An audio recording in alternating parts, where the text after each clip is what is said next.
Fundamentally, the purpose of Fourth and our vision is to create a world where people and goods are moved by equitable, clean transportation systems. We're really focused on three main areas. The first is increasing access to electric cars. So that might look like outreach and education efforts to make sure people know these vehicles exist, know what they can do, know whether they work for them. It might look like overcoming financial barriers by creating incentives and rebates.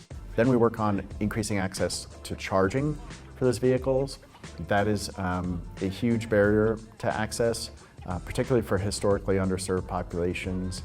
And again, we want to make sure that as we're investing a lot of public money in building out this infrastructure, that we're centering the needs of people who are going to need it and use it the most.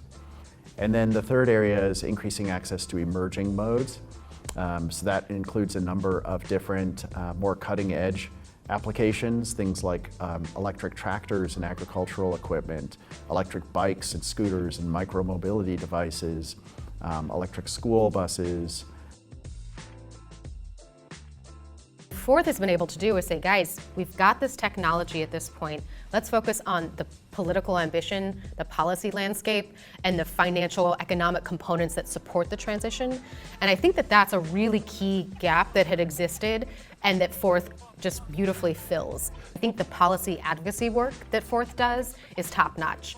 And it's also just expands over all of the different kind of levels of government and types of engagement. So you have folks who are working at the local level to push EV incentives and EV procurement policies at the municipal level. You have folks working at the state level to really push state ambition, and then folks engaging at the federal level too to really ensure that we're kind of all in this together and pushing from all these different levels towards a clean mobility future.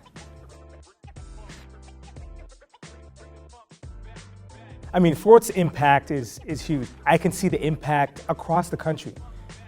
Working with the federal government, working with different regions across the US, working internationally, I've seen that growth over time.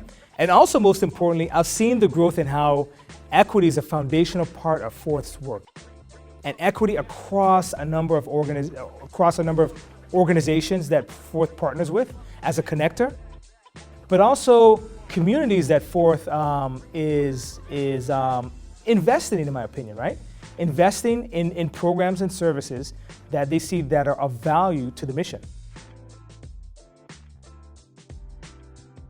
Fourth is a wonderful resource for connecting people and organizations and institutions to all focus their energy and effort on sustainable, smart electric transportation.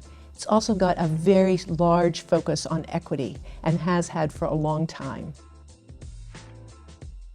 The first thing that stands out to me is how great of a convener Fourth is in bringing folks from multiple disciplines together.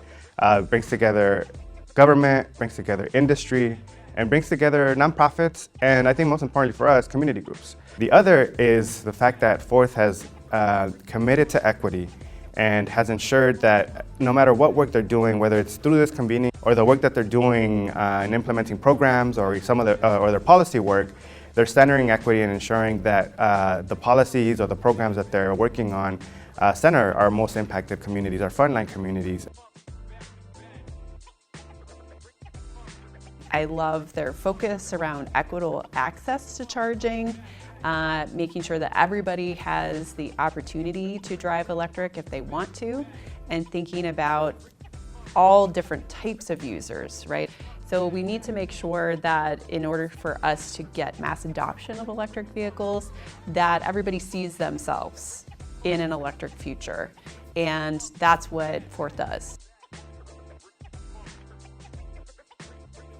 I like to say, climate change is not tomorrow, it's today. And we really have an opportunity to make sure that we build the products and services that we need to meet these ambitious goals that we have. How do we improve the quality of life that those that live in communities all across our country? And how do we bring those benefits to them through transportation electrification?